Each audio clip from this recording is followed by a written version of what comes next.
You ask Tiger to solve. This deals with linear equations with one unknown.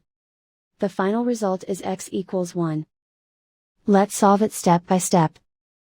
Group all constants on the right side of the equation. Add 3/4 to both sides. Combine the fractions. Combine the numerators.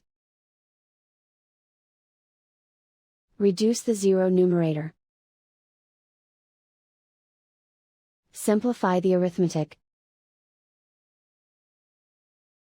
Combine the fractions.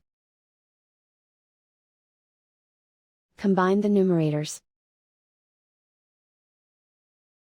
Simplify the fraction. And so the final result is x equals 1.